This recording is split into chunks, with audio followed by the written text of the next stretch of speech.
I'm Billie from the Poetry Society, and I'm here with Roy McFarlane, poet and Canal Laureate of the UK's waterways. And we're here in Coseley by the Birmingham Canal to talk about Roy's poem Under a Winter Solstice Sky, and to talk about how you can get inspired to get writing about the canals and how you can get inspired by the canals near you.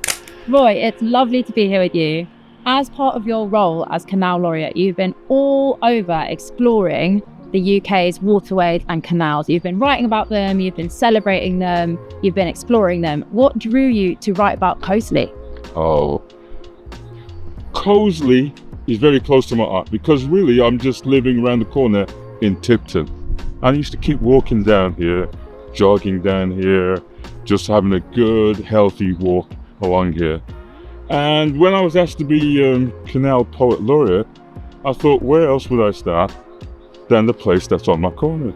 And so I started to look into the stories around the Coseley Canal and just try to incorporate almost like a picturesque view of what's happening whilst I'm walking along, and especially that we chose themes of solstice. And this was going to be the first poem. So it was done on something like December the 21st. And I wanted to write about the sun rising up on a winter solstice morning over the canal here in Coseley. The sun didn't come up. It's freezing cold.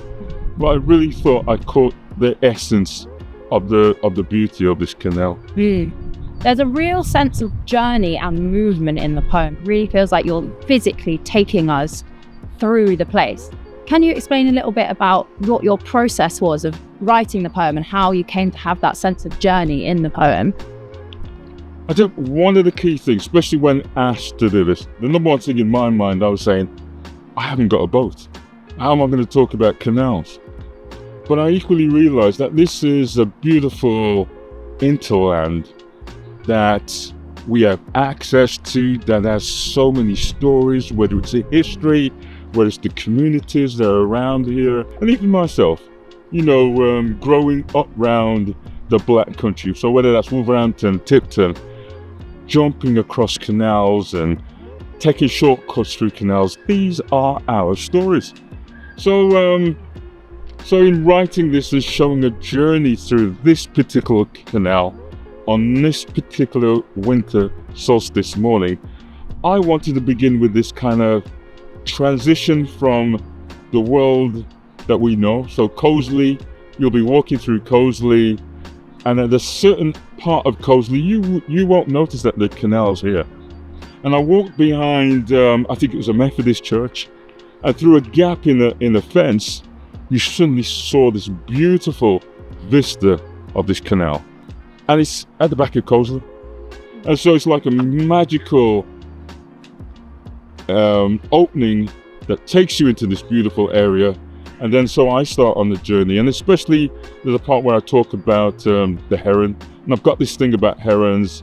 From the very first time I've seen herons, I've fallen in love with herons, and they feel like a spirit guide. And I think that journey on that morning, which is perfect timing, and right at the bottom of the steps in the canal was a heron. Absolutely amazing. And then on top of that, to add to the stories, I heard about the White Lady. So it was just a perfect combination to write about this canal. Coseley Canal Tunnel. At the back of Roseville Methodist Church, moss and tufts of grass make a patchwork quilt covering broken tarmac and rough terrain. Here, a gap appears in a palisade of fencing, a portal onto another world. You stand with a bird's eye view and watch a vein of water freed from a tunnel below you into the arm of this hidden wonderland.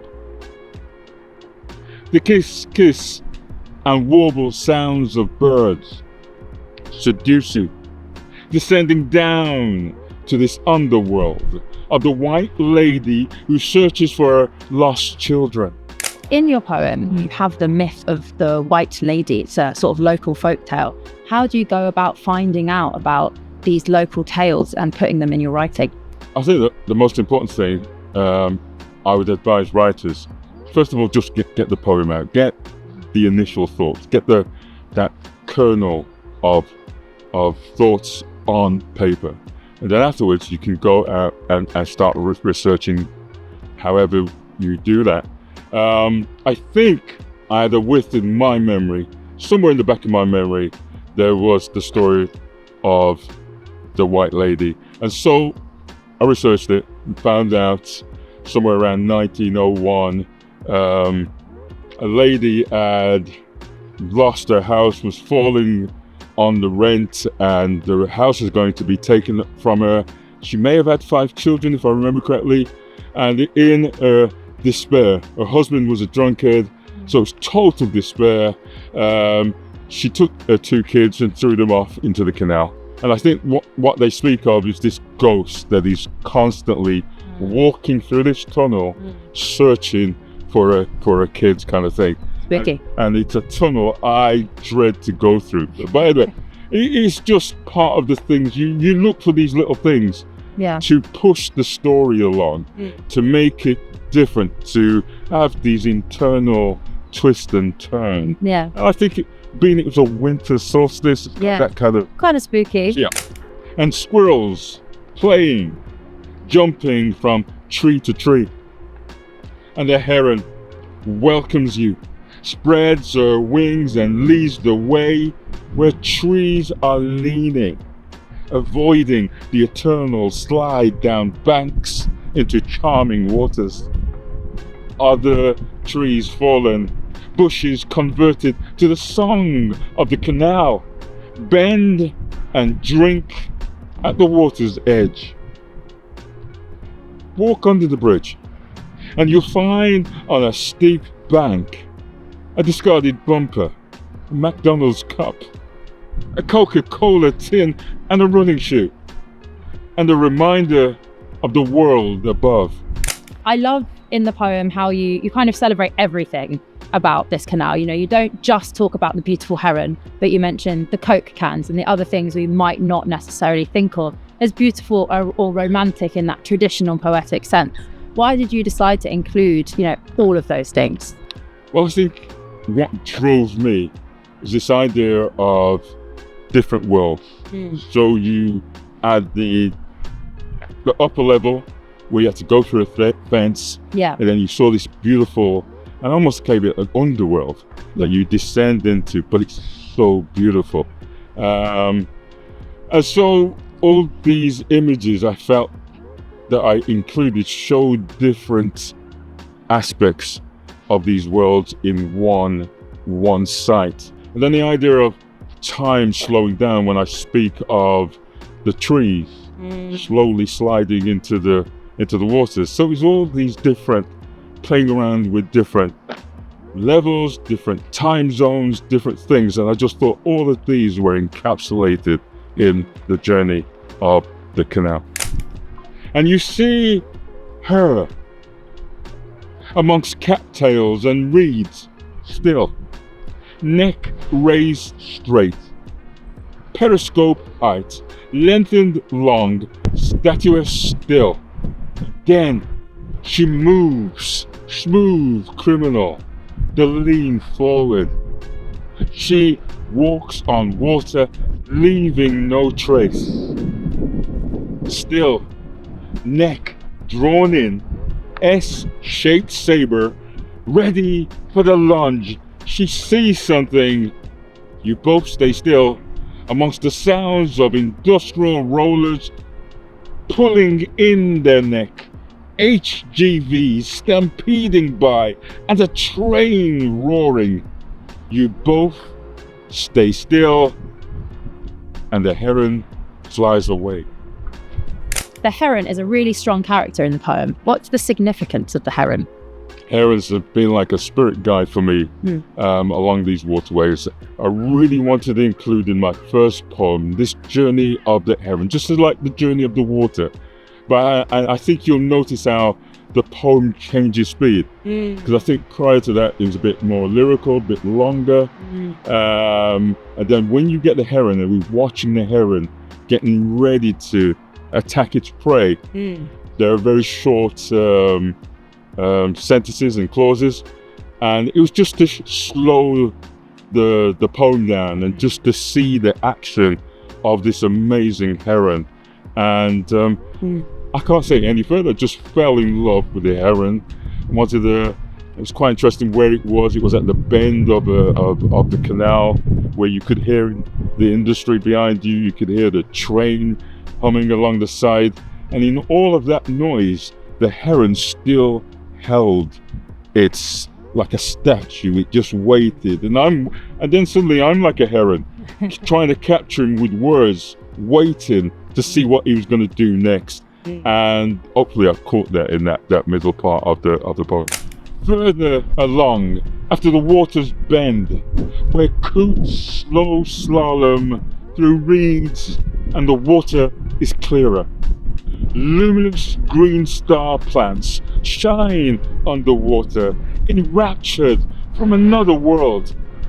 Lochs, these ancient keepers of waters, lochs who have known waters, industrial waters, leisure waters, working waters, enchanting waters.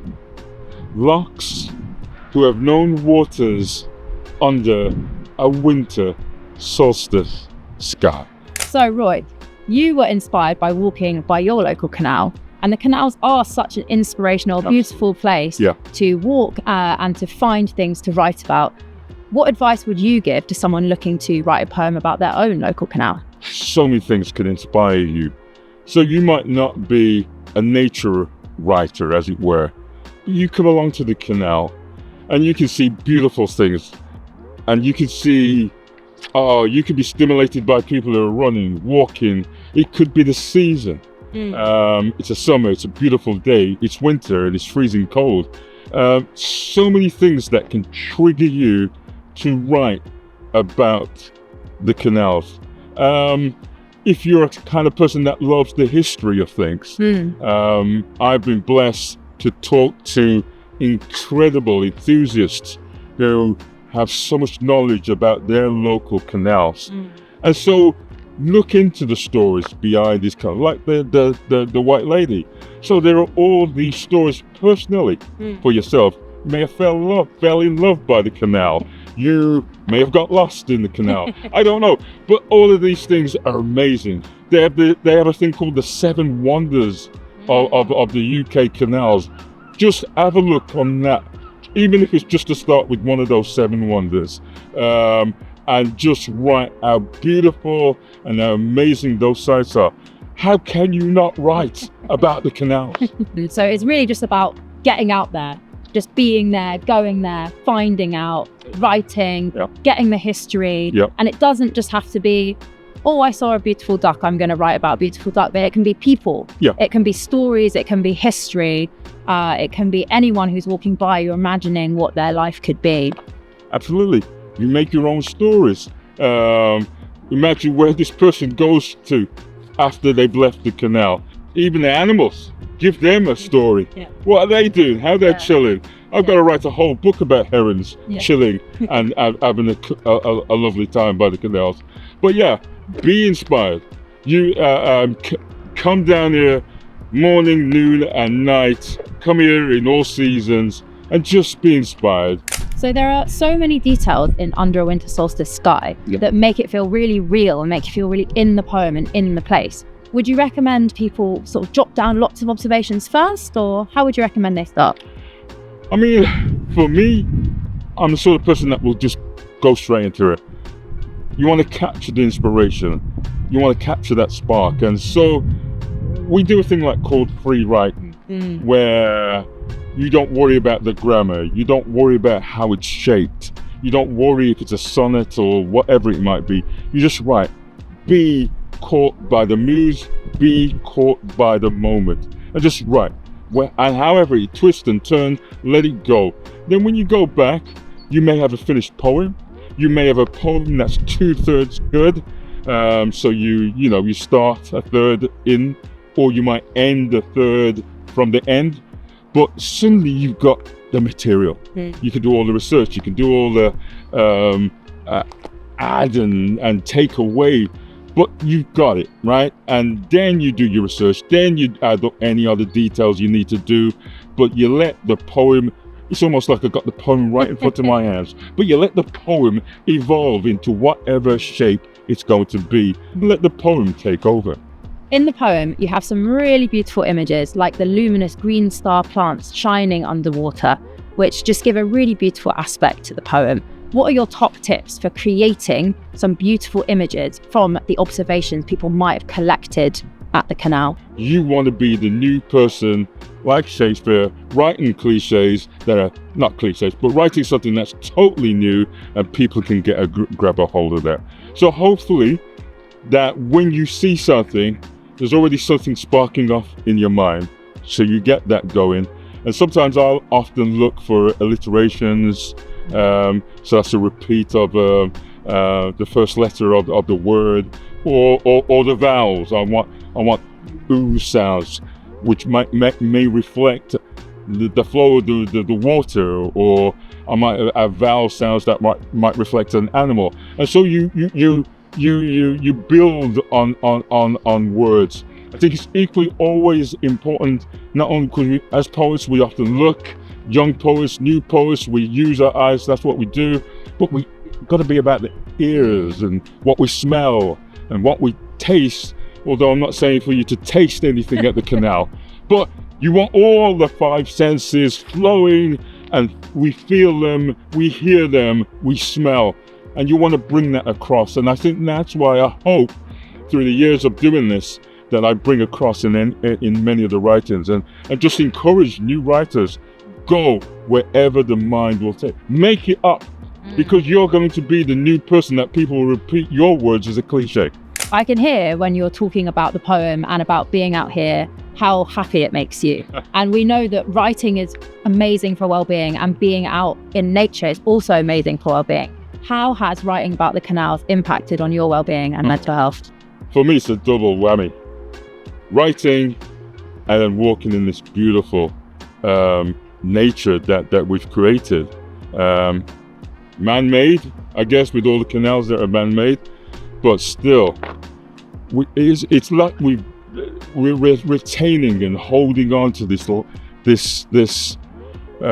vein of beauty and stretch of beauty that goes through our backyards, that goes through our industrial sites, and then when you go out into the beautiful countrysides, it's so beautiful. And I think that journey is so profound for mental health, for our well-being.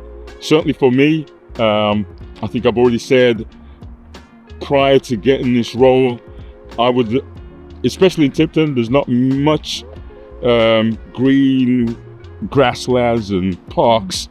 And so the canal was this beautiful place that you can walk for miles. And every time you walk, there is a different stretch, different things that you see. Some places are open spaces, some places are really beautiful with greenery, with flowers. Some places it's just what you're seeing in the waterway when you look amongst the reeds. And I mean, I've never knew what a coot was until I started walking along canals and researching it. So it is amazing I believe, for people's well-being. But we've got to write about it, tell our stories. Again, I'm saying that many of us have grown along these waterways. Many of us have holidayed with our families along here.